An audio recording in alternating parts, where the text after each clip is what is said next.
प्रभु अवतार लेकर के आते हैं। आज ऐसा ही इस पृथ्वी पे पाप इतना बढ़ गया, यहाँ पृथ्वी गाया आज ब्रह्मा जी के पास पहुंची है। ब्रह्मा जी के पास जाकर के ब्रह्मा जी से कहती है कि ब्रह्मा जी, यदि इसी प्रकार में मेरे ऊपर पाप कर्म होते रहे तो वो दिन दूर नहीं जब मैं रसातल को चली जाऊंगी। ब्रह्मा जी ने मैया पृथ्वी से कहा कि हे माता पृथ्वी, आप चिंता मत करें। मथुरा में वासुदेव नाम के राजा होंगे। वासुदेव जी की पत्नी देवकी के गर्भ से नारायण का प्रादुर्भाव होगा। आप सभी के कष्ट की निवृत्ति होगी। मैया पृथ्वी ब्रह्मा जी से आश्वासन पाकर के वापस चली जाती है।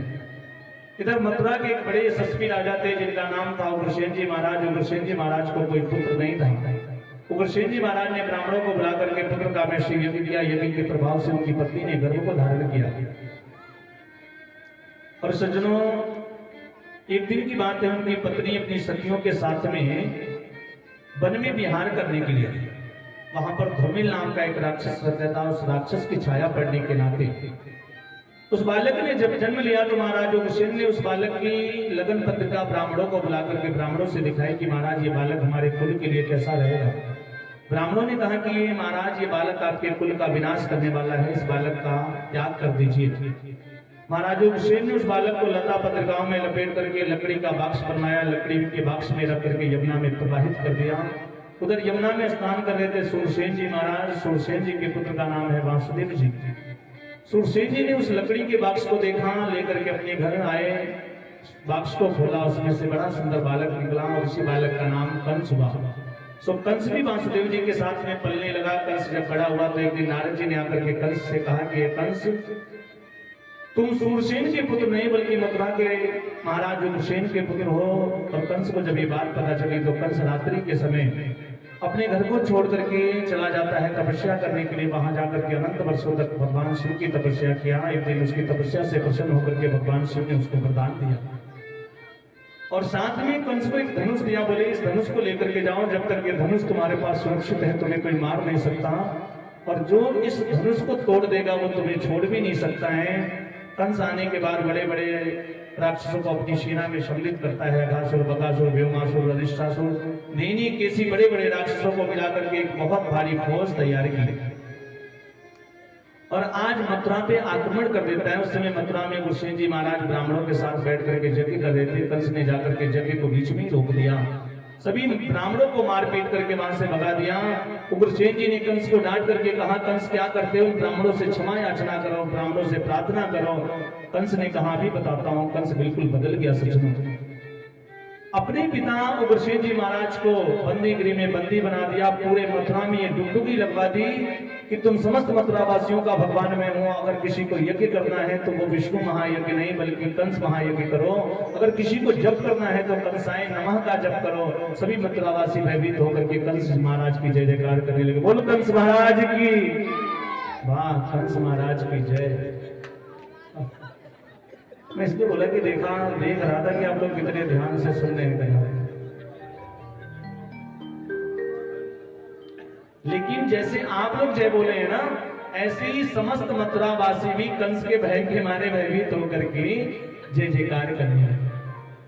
इधर कंस के मन में विचार आया कि देवकी मेरी अपनी बहन तो नहीं है, लेकिन देवकी से कंस बड़ा स्नेह करता था, प्रेम करता था। इसलिए कंस ने सोचा कि देवकी का विवाह कर दो। सो वासुदेव जी के साथ में कंस ने अपनी बहन देवकी का पाणी ग्रहण संस्कार किया। स्वयं अपने हाथों से अपनी बहन का विवाहोत्सव संपन्न किया। बहुत सारे स्वर्ण आभूषण इत्यादि वासुदेव जी महाराज को दान में दिया और अपनी बहन देवकी को अपने ही रथ में बिठा करके अपने हाथों से विदा करने के लिए जा रहा था। जब कंस कुछ दूर पहुंचा ना तो उसी समय आकाशवाणी हुई और आकाशवाणी ने कहा कि ए कंस, जिस बहन देवकी को इतने प्रेम से लाड प्यार से विदा करने के लिए लेके जा रहे हो ना, इसी देवकी का 8वां पुत्र तुम्हारा काल होगा। अस्याम अष्टमो गर्भो हंताया वसुओ बुधा, यही तुम्हारा काल होगा। और सज्जनों बस इतना ही सुनना था। कंस के हाथों से घोड़े की लगाम छूट गई। कंस रथ से नीचे कूद पड़ा।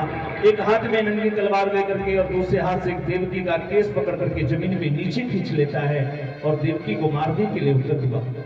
इधर वासुदेव जी ने देखा कि कंस देवकी का वध कर देगा, सो कंस के तलवार वाले हाथ को जाकर के पकड़ लेता है और कंस से कहता है कि महाराज, वासुदेव जी कंस से कहते हैं कि हे महाराज, नारी तो वैसे भी अबध्या होती है, उसे हर समय किसी न किसी सहारे की आवश्यकता होती है।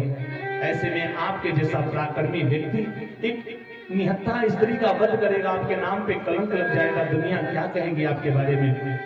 कंस ने कहा कि वासुदेव जी, आप मुझे क्या बताना चाहते हो?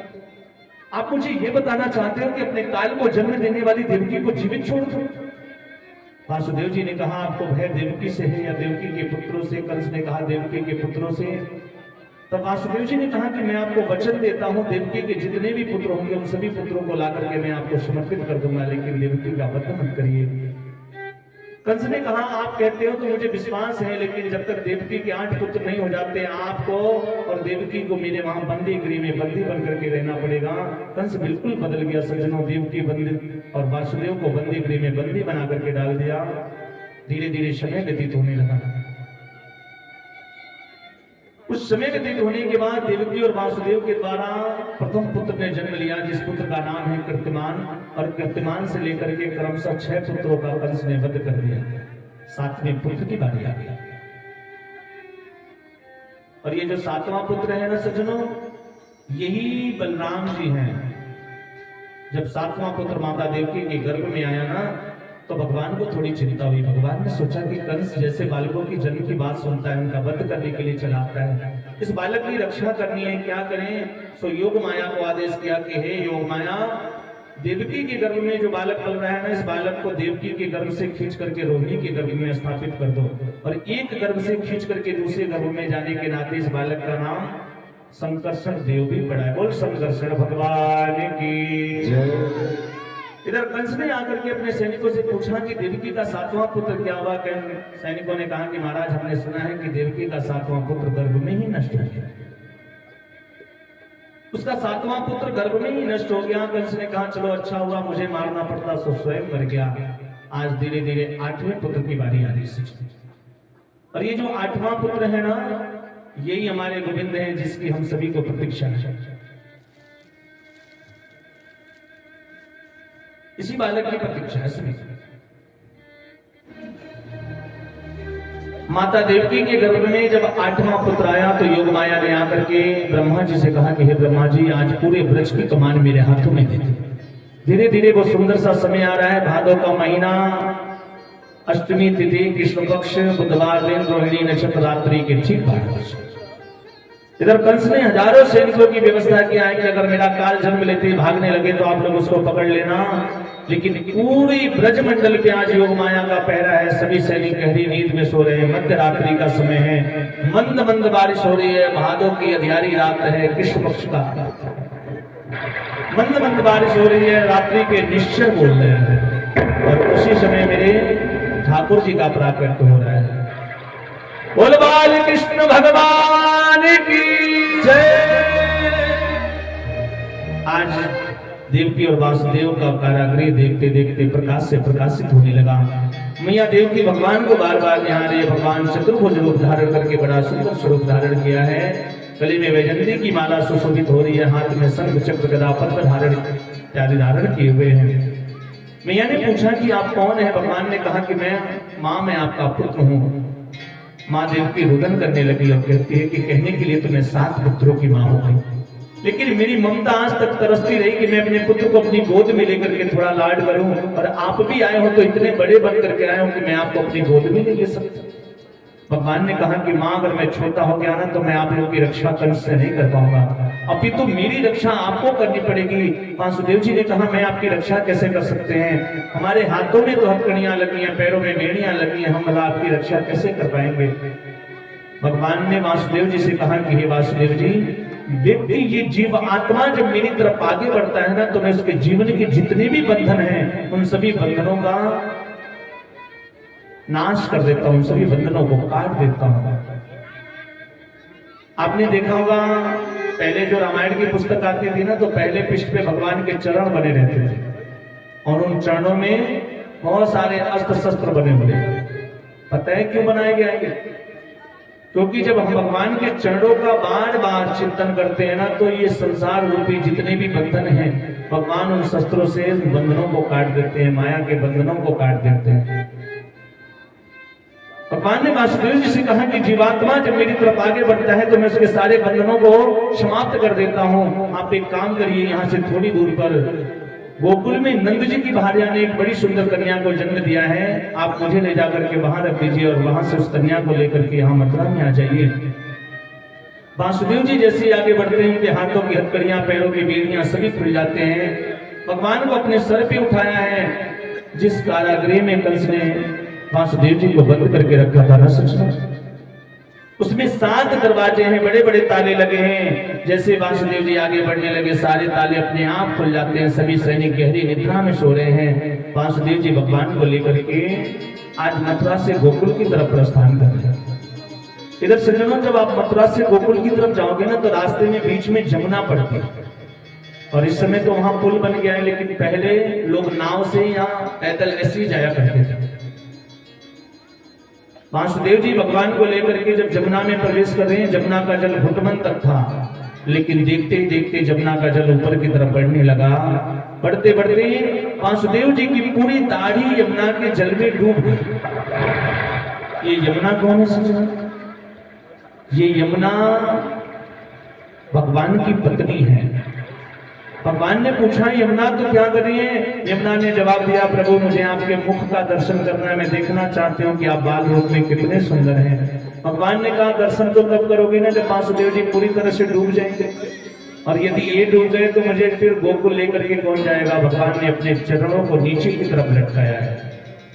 यमुना ने भगवान के चरणों का स्पर्श किया है।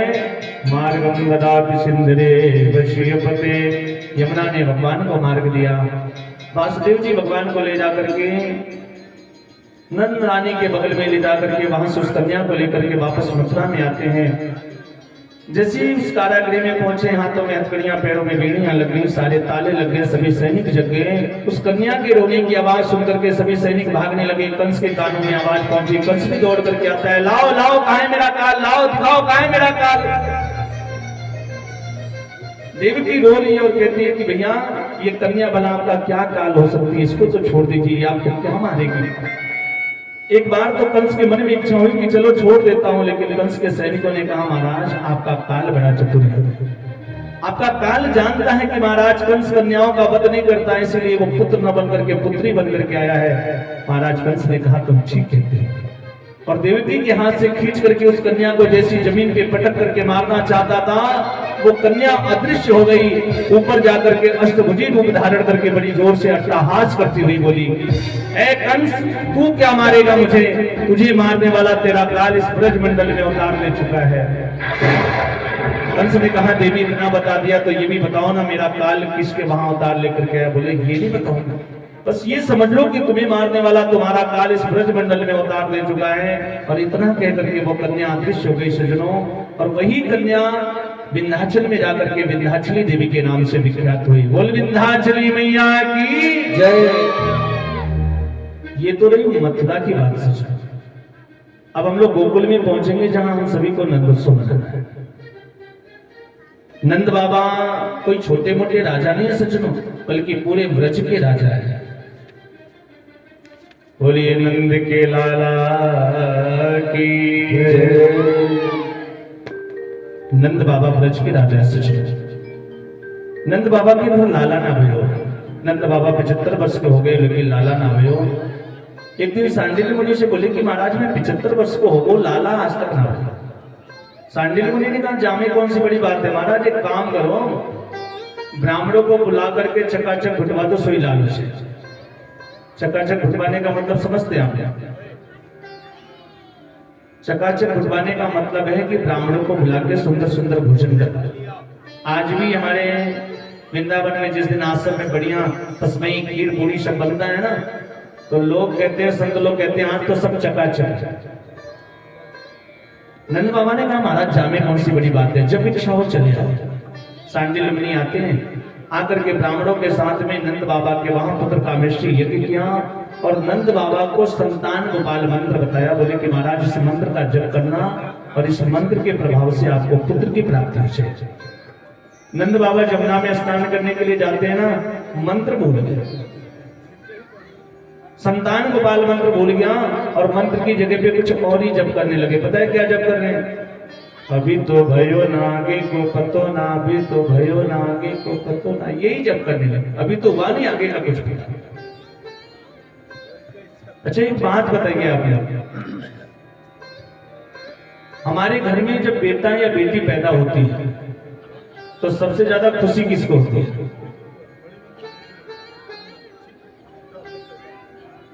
जब हमारे घर में बेटा या बेटी पैदा होती है तो सबसे ज्यादा खुशी किसको होती है?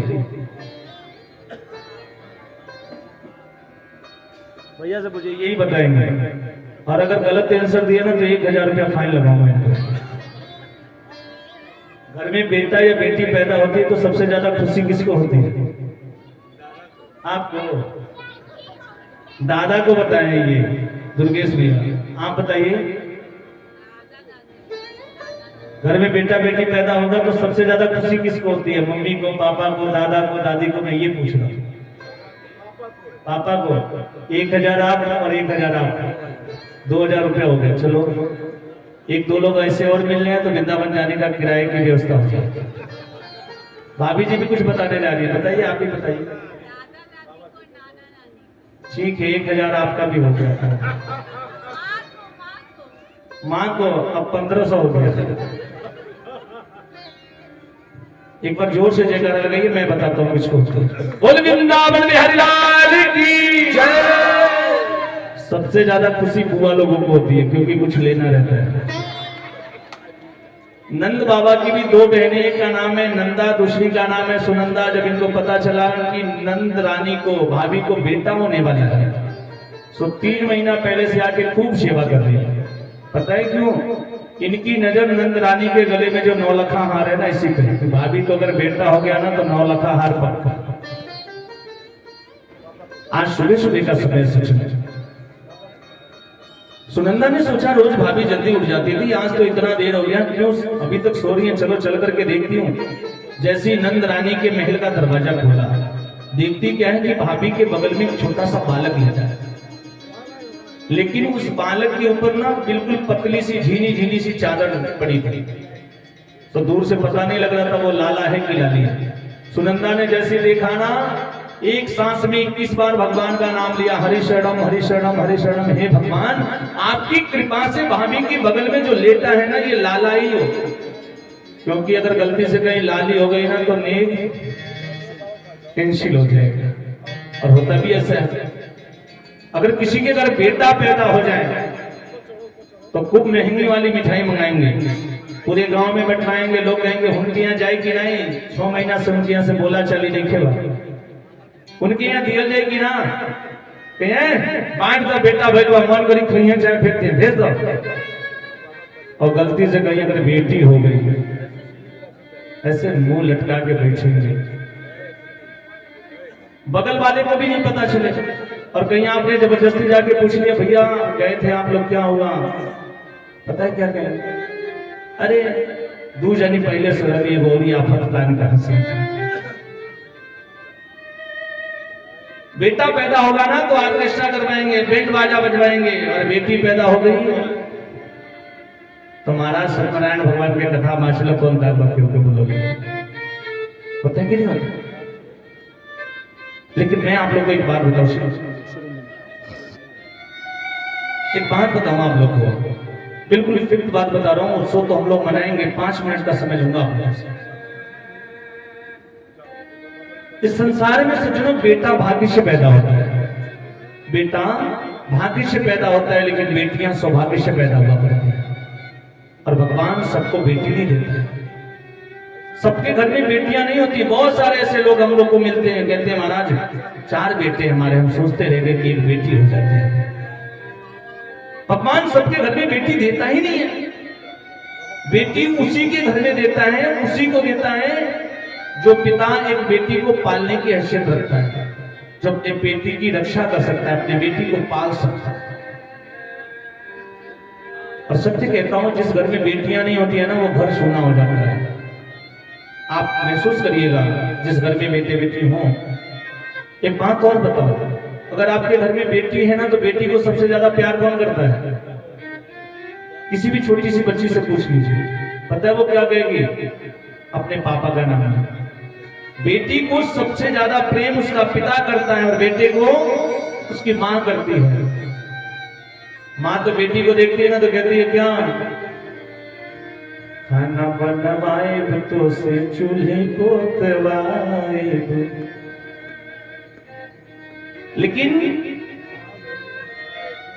अगर आपके घर में बेटा और बेटी दोनों है, हो सकता है कि बेटा बड़ा होने के बाद आपकी सेवा ना करे, लेकिन घर में अगर बेटी है ना तो वो जीवन पर्यंत अपने माता पिता की सेवा करती है। पिता अगर बाहर से कहीं थका हारा हुआ आता है ना, बेटा गेम खेल रहा है तो शायद उठ के नहीं जाएगा, लेकिन बेटी अगर घर में है तो एक गिलास पानी लेकर के जरूर जाएगी कि मेरे पिताजी आए। एक बेटी बचपन से लेकर के उससे कोई पूछता है ना कि ये घर किसका है, तो ये नहीं कहती, उसको पता है कि एक दिन जब मैं बड़ी हो जाऊंगी, मेरा विवाह हो जाएगा, मेरे घर वाले मुझे दूसरे के घर भेज देंगे। लेकिन उसके बाद भी अगर कोई पूछता है तो ये नहीं कहती मेरा घर नहीं, वो कहती मेरा घर है। ये नहीं कहती मेरे पापा का घर है, क्या कहती है? मेरा घर है। पापा की गाड़ी किसकी है? मेरी है। पापा का पैसा किसका है? मेरा है। सब कुछ मेरा मेरा मेरा कहते कहते एक दिन ऐसा समय आता है कि सब कुछ छोड़ के चली जाती है।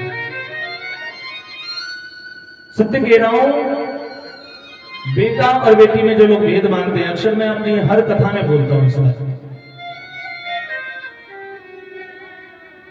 बेटी अगर घर में है ना, आप उसकी शादी भी कर दिए, वो अपने ससुराल चली गई हो, हजारों जिम्मेदारियां हैं उसके ऊपर, लेकिन अगर उसको ये सूचना मिल गई कि मेरे पिताजी की तबीयत खराब है, मेरी माँ की तबीयत खराब है, वो अपने 1000 कार्यों को छोड़ करके भाग के आएगी। बेटा अगर बाहर है ना तो उसको फोन करो तो वो कहेगा मैं देख रहा हूँ, कोशिश कर रहा हूँ, छुट्टी मिलता है तो आता हूँ, देखता हूँ। लेकिन बेटी अपना 1 लाख काम बर्बाद करके अपने माता पिता की सेवा करने के लिए चली जाती है। ये बेटियां होती हैं।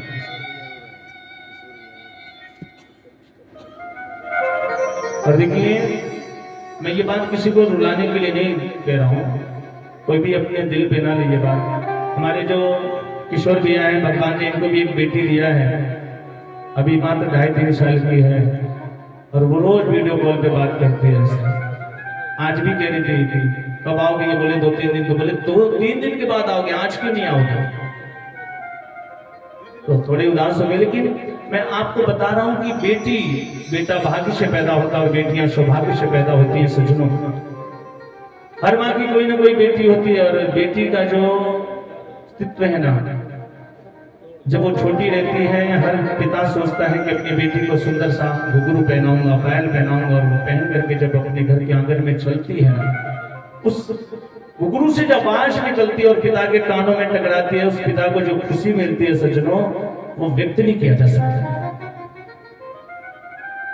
इन बेटियों के लिए 2 शब्द कहूंगा, अच्छा लगेगा तो सभी लोग समर्थन करिएगा। आप लोग कहते हैं कि हर घर की सुंदर सी साँझ होती है बेटियां, हर घर की सुंदर सी साँझ होती हैं बेटियां, और अपने माँ बाप के सर की ताज होती हैं बेटियां। अपने माँ बाप के सर की ताज होती हैं बेटियां। एक कुल खानदान को संभालने में परेशान होते रहते हैं हम लड़के, एक कुल खानदान को संभालने में परेशान रहते हैं हम लड़के, और 2-2 कुल खानदान को संभालती हैं बेटियां, 2-2 कुल खानदान को संभालती हैं बेटियां। ये बेटियों की बात है। पढ़ाते हैं लड़कों को, पढ़ जाती हैं बेटियां, और देखो तो सही कल्पना चावला बन करके अंतरिक्ष में उड़ जाती हैं बेटियां। ये बेटियों की बात है। और बेटियों के लिए 2 शब्द बोलूंगा मैं।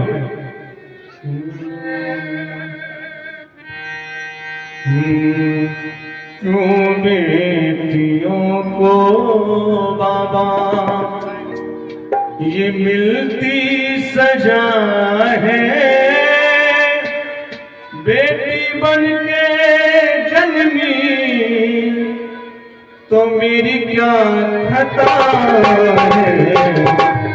क्यों बेटियों को बाबा ये मिलती सजा है, बेटी बन के जन्मी तो मेरी क्या खता है।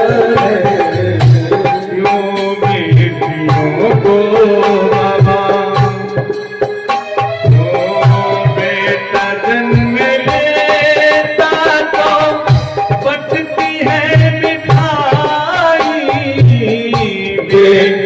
जन्म लेता है तो बचती है मिठाई, बेटी जन्म लेती तो आती है रुलाई, बेटी जन्म लेती है तो आती है रुलाई, बेटी है घर की लक्ष्मी। ओ बेटी है घर की लक्ष्मी, ये सबको पता है। बेटी बन के जन्मी तो मेरी क्या खता है, क्यों बेटियों को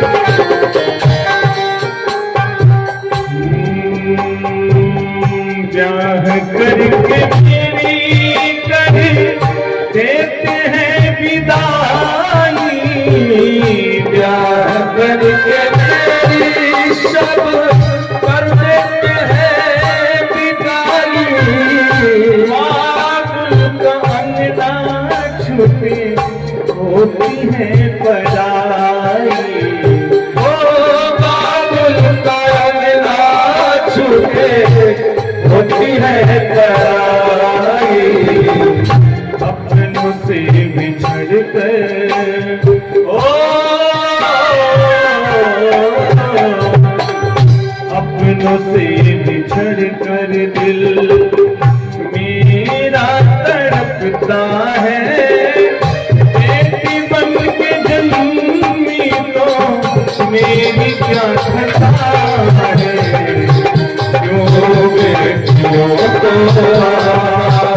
ये मिलती सजा है, बेटी बन के जन्मी तो मेरी क्या खता है, क्यों बेटियों को बाबा, क्यों बेटियों को बाबा, क्यों बेटियों को बाबा।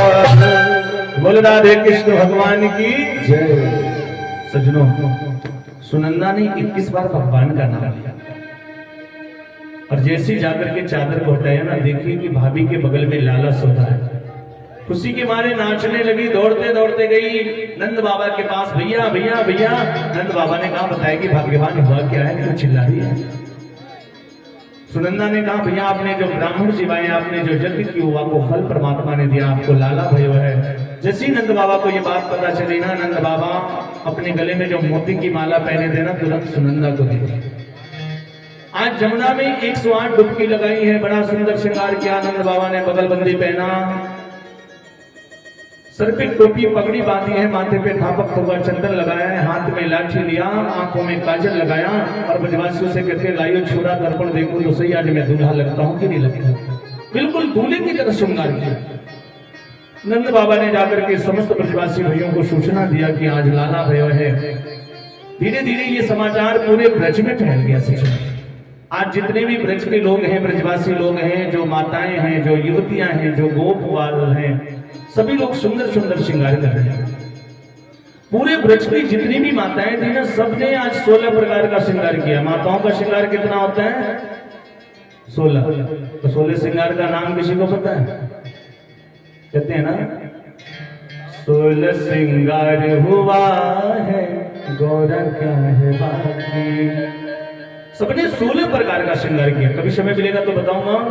आज उन श्रृंगार करने वाली माताओं में एक बुढ़िया मैया थी जो 90 बरस की थी, और उस बुढ़िया मैया की आंखों से दिखाई कम देता था। उसको जब पता चला था कि नंद को लाला भया है, तो आज बुढ़िया मैया ने भी अपने शादी के समय का जोड़ा निकाला। बोले आज नहीं सजूंगी तो कब सजूंगी। बिल्कुल सोलह श्रृंगार करी, खूब सुंदर श्रृंगार की। लेकिन सजनों श्रृंगार करने में थोड़ी सी कमी हो गई, आंखों से दिखाई कम देता है उसके, इसलिए आंखों में लगाने वाली चीज को अपनी होठों पे लगा लिया और होठ पे लगाने वाली चीज को आंखों में लगा लिया। बढ़िया श्रृंगार की, मुंह में दांत भी नहीं है बुढ़िया मैया के। और इधर सभी ब्रजवासी लोग बड़े से परात में माखन मिश्री मिला करके 500-500 ग्राम का गोला बना करके एक दूसरे के ऊपर फेंक रहे हैं, सभी उत्सव मना रहे हैं। उसी भीड़ में वो बुढ़िया मैया पहुंच गई और जाकर के चिल्लाने लगे, चोरे ब्रजवासी काहे का हल्ला मचा रहे हो। इतने में एक ब्रजवासी ने माखन का गोला फेंका और सीधे बुढ़िया मैया के मुंह के पास आया। अब दांत रहता तो गोला बाहर हो जाता, दांत भी नहीं है, तो गपाक से वो गोला बुढ़िया मैया के मुंह के अंदर चला गया। बुढ़िया मैया ने जोर से जीभ चटकाया, फिर बोलती है, चिड़े ब्रजवासी काहे का हल्ला मचा रहे। ब्रजवासियों ने कहा, अरे बुढ़िया मैया थारो मुंह तो मीठू होगा और ये बात अभी भी पता ना चलो कि काय बात का हल्ला हो रहा है। नंद को लाला भयो है। आज सभी ब्रजवासी, सभी बाल गोपिकाएं, सभी लोग जाकर के माँ जसोदा के महल के पास मैया को बधाई दे रही है। बधाई हो, आप लोग भी कहो ना बधाई हो, बधाई हो, बधाई हो, बधाई हो। काय बात की बधाई हो? अभी आप लोगों ने मुझे बधाई दिया है ना, किस बात की बधाई है? यशोदा को लाल भयो है, बधाई हो। आज सभी वनवासी जाकर के माँ यशोदा के पास बधाई दे रहे हैं। और सज्जनों देखिए, इसके थोड़ा सा आधा नोट, हमारी ये पूर्वांचल की परंपरा है सज्जनों, हर चीज का एक समय बनाया गया है। फागुन का महीना आता है ना तो लोग फगुआ गाते हैं, सावन में सावनी गाते हैं, चैत में चैता गाते हैं, लेकिन सोहर खातिर कोनो समय नहीं के बनाओ। बंद कर दीजिए, जब बोलूंगा गाना होगा तो बोले कि जब पे लड़का हो जा तब पे सोहर गवा में लगे। सोहर के कोनो समय नहीं के बनाओ।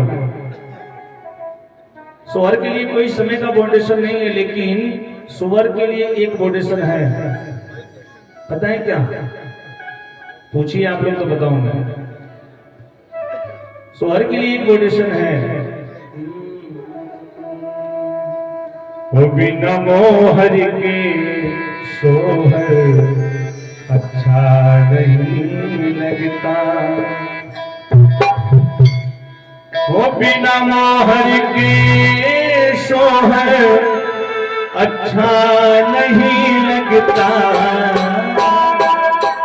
बिना मोहर के सोहर अच्छा नहीं लगता, बिना मोहर के सोहर अच्छा नहीं लगता,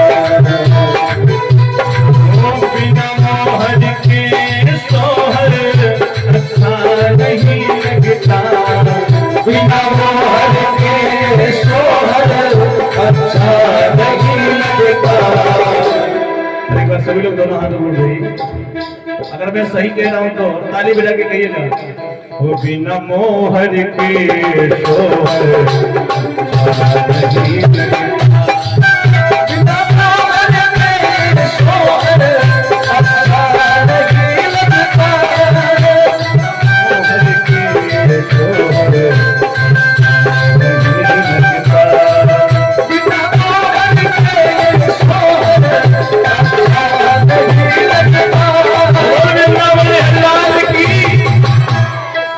सोहर नहीं है, सोहर की महत्वता बता रहा था मैं, ये सोहर थोड़ी ना। और देखिए हमारे साउंड ऑपरेटर, क्या नाम है भैया आपका? राम दयाल जी, इनके तरफ से 501 रुपए का भगवान के सोहर से पहले ही बधाई आ गया। और इधर कहाँ गए 2-3 लोग जो सब पेनाल्टी वाले लोग हैं, सब लोग 1-1 हजार जिसके ऊपर पेनाल्टी लगाए ईमानदारी से लाइए।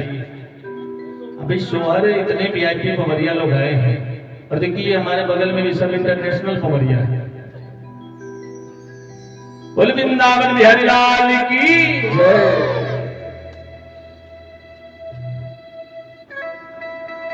मैं हंसी नहीं कर रहा हूँ भाई, मोहर आना चाहिए। और आज हमारे नंद बाबा कहाँ है? हमारे जजमान जी, यही नंद बाबा हैं। और सामने देखिए भाभी जी बैठी हैं। भाई जिसके घर बालक होता है उसकी खुशी कुछ ज्यादा ही रहती है।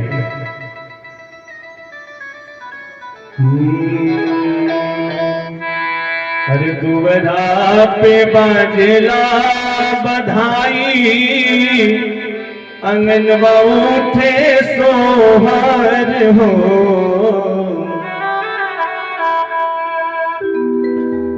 दुर्गेश भैया कहाँ है? देखिए सोहर खत्म होने से पहले पहली बधैया आपके पास से आनी चाहिए मुझे।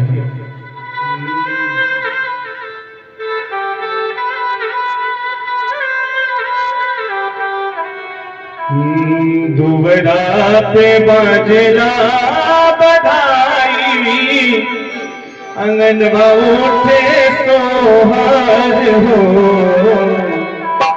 ललनानंद घर बेटवा जन्म लिहल, फूलवा के जोगी कहो।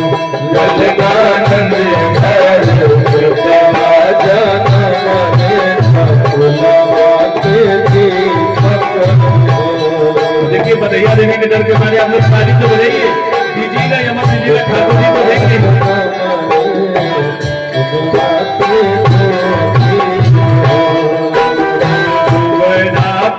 बजला बधाई, अंगनवा उठे सोहर हो।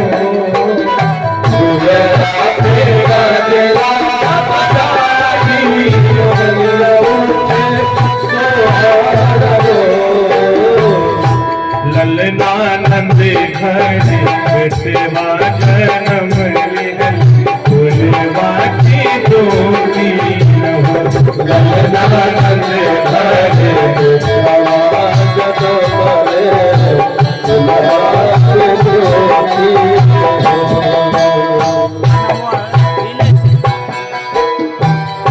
देखिए मेरे भैया विनय सिंह जी की तरफ से 121 रुपए का बधिया है। भगवान कल्याण करें।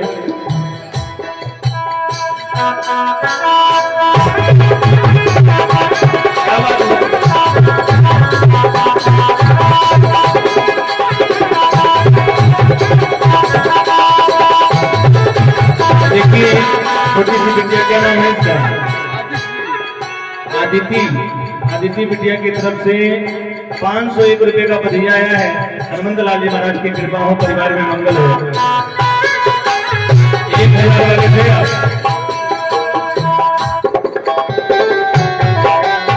सिंह जी, इनके तरफ से 101 रुपए का बधिया है। भगवान कल्याण करें। हनुमंत लाल जी महाराज की कृपा हो।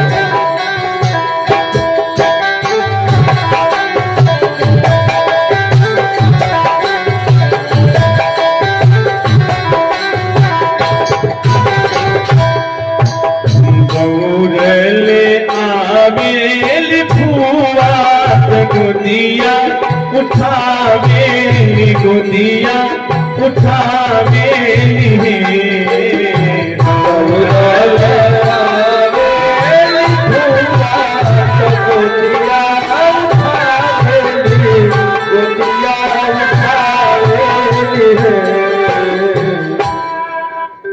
भैया जुग जुग जिए तुर ललनवा, देवता मनावेली है। भैया जुग जुग जिए तुर ललनवा, देखिए दुर्गेश प्रताप सिंह जी की मामा जी की तरफ से 201 रुपए का बधिया है। भगवान कल्याण करें। ये धन जिस भी खजाने से आया है, दिन दुगुना रात चौगुना होकर के वापस हो जाए।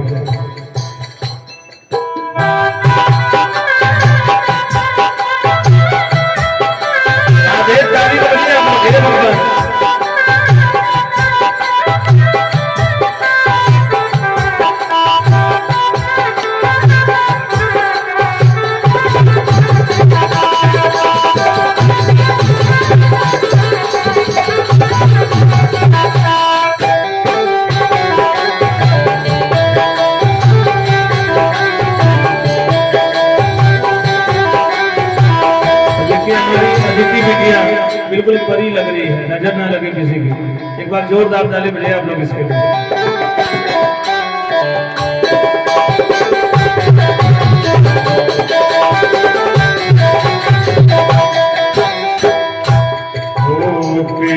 लुटावेला धन सुनवान धन सुनवान हो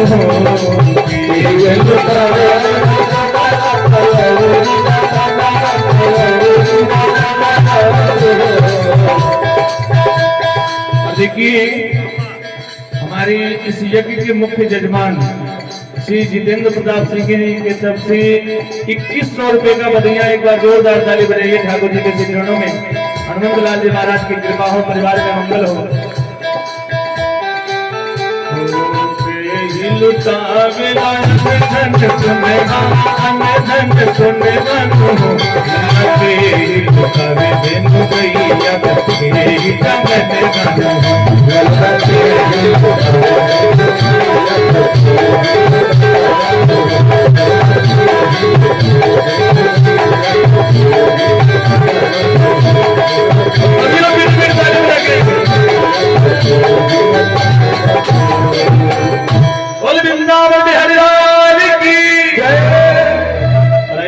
हम लोग के बीच में भगवान श्री कृष्ण की बड़ी प्यारी सी झांकी आ रही है, वासुदेव जी की और ठाकुर जी की। सभी लोग इस झांकी का दर्शन करेंगे।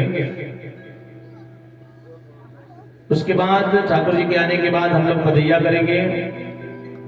दुर्गेश भैया जरा ऊपर आइए, यहाँ पे इधर से आइए, सामने से।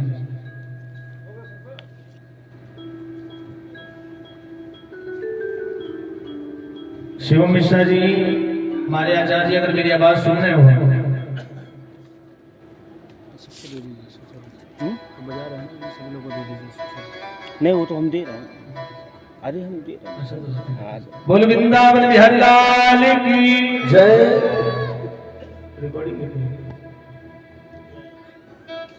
आइए, जब तक झांकी आ रही है एक छोटा सा सोहर हमारे बहनों जी से।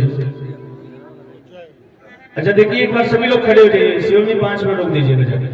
एक बार सभी लोग खड़े हो जाइए, लगे कि हम लोग उत्सव मना रहे हैं। और कहा गए ग्राफर साहब सामने से आप आकर रिकॉर्डिंग करेंगे।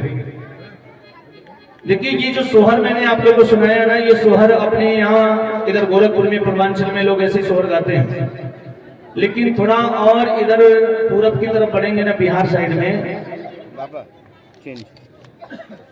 तो बिहार में लोग सोहर थोड़ा अलग तरीके से गाते हैं। और देखिए, मैं बिहार में कैसे सोहर गाया जाता है, तो सोहर की झलक आप लोगों को बता रहा हूँ। वहीं पे दे रहा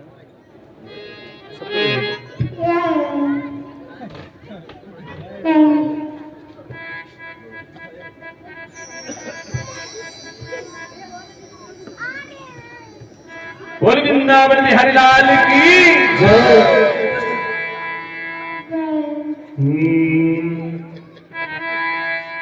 ओहो, आदिश्री फिर से बोलो बेटा, राधे राधे बोलो।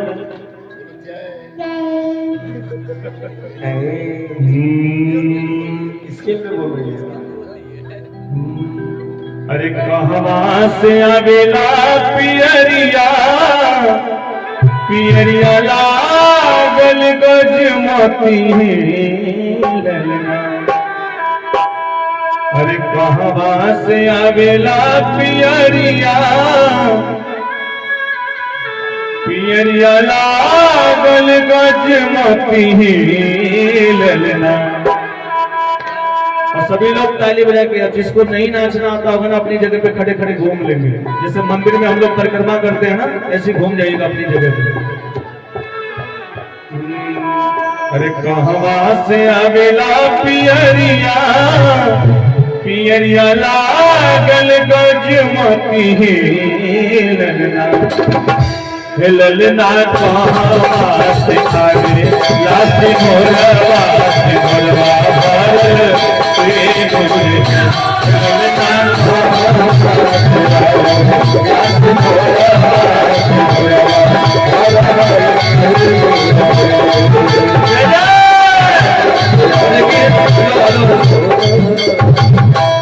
अरे हाथ ऊपर करके, और यूं मानिए कि हम ठाकुर जी की परिक्रमा कर रहे हैं। मैं नाचने के लिए थोड़ी कर रहा हूँ। अपनी जगह पे गोल गोल घूम तो सकते ही हैं। दाहिने से घूमना शुरू करना है।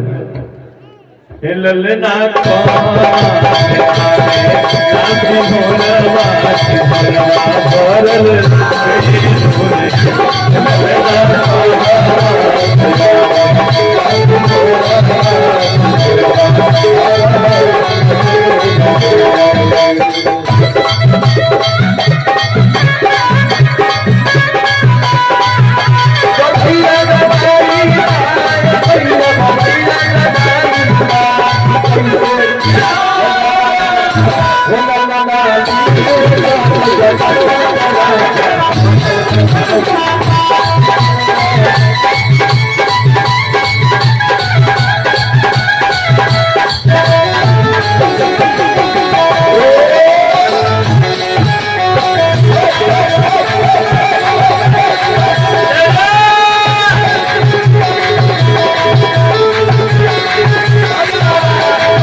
आगे पियरिया लागल मती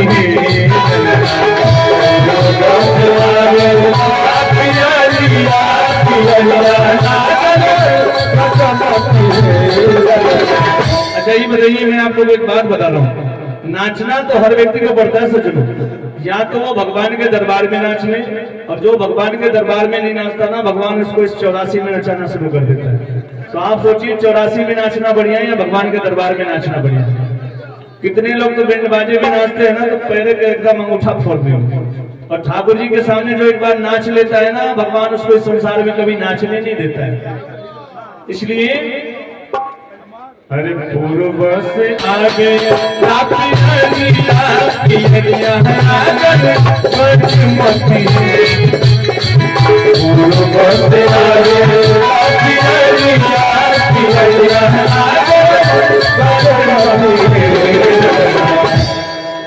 ललना ससुरा से आवे सास भोला बास भोला भोला से ललना ससुरा से आवे सास भोला बास भोला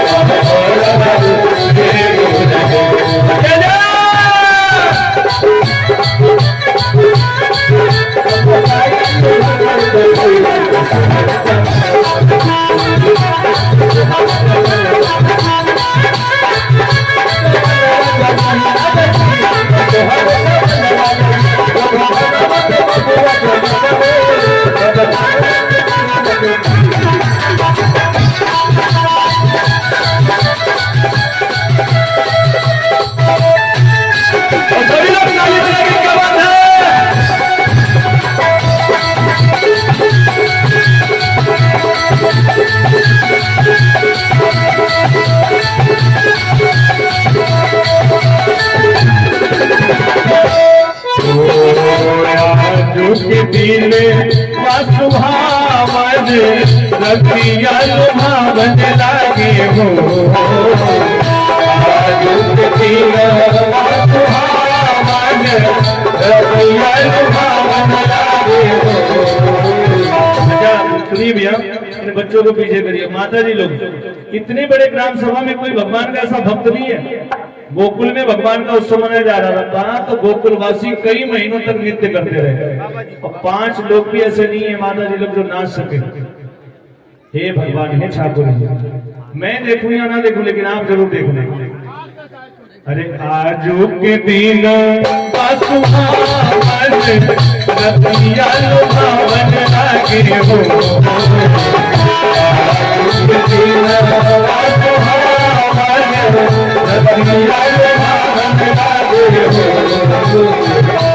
ललना लाल भैले फूल ज्योति ललना लाल भैले फूल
देखिए सभी लोग बैठ जाइए, पुनः पीछे पीछे होकर थोड़ा आगे जगह छोड़ करके झांकी आगे अभी करवाते, इसके बाद बधैया करवाएंगे। गाना प्ले कर दीजिए लोग। सभी लोग बैठ जाएं, जिनको भी ठाकुर जी का दर्शन करना है, जो लोग भी ठाकुर जी के लिए जो कुछ भी लाए होंगे। ये कौन सा गाना बजा रहे हो? फूल गए सारे ताले बजाओ। हाँ ठीक है, खोल के आवाज खोल के। कभी अवतार लेकर राम का रावण को संहारे, कभी श्री श्याम बन करके पटक कर कंस को मारे। दसों गुरु वाले अवतार धर्म का लोप होकर जब पाप में संसार होता है, दुखी और दीन निर्बल का जब हाहाकार होता है, प्रभु के भक्तों पर जब घोर अत्याचार होता है, तभी संसार में भगवान का अवतार होता है।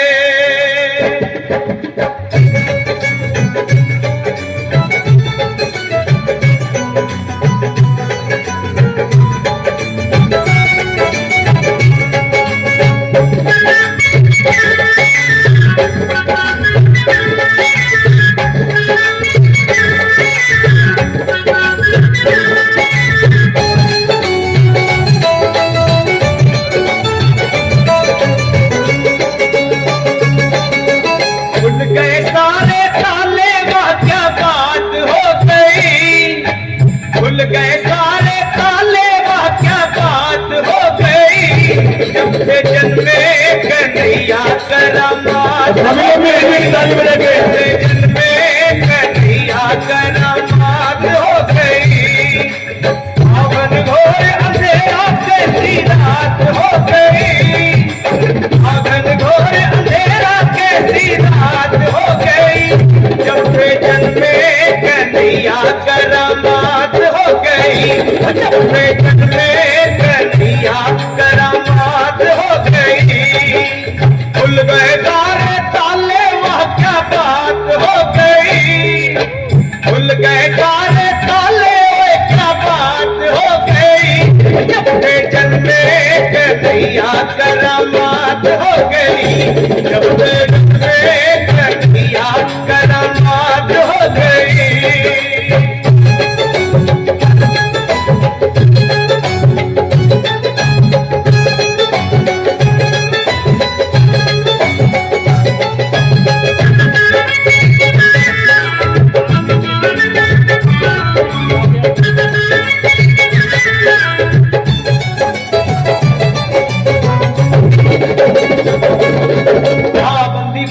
जन्म लिए काना, वो तो पर का जमाना पुराना। बंदी खाना जन्म लिए काना, पर का जमाना पुराना। ताले लगाना, वो पहरे पे खाना, वो कंस का जुल्म ढाना। उस रात का दृश्य भयंकर था, उस कंस को मरने का।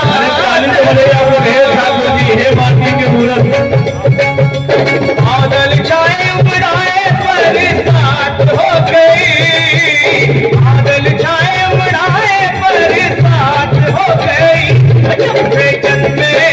कन्हैया करामात हो गई, चौथे जन्मे कन्हैया करामात हो गई।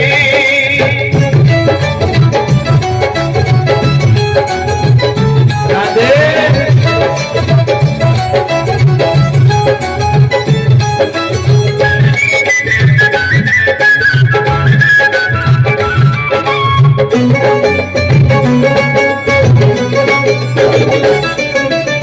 गए ताले सोए थे रखवाले थे, हाथों में बरछियां भाले।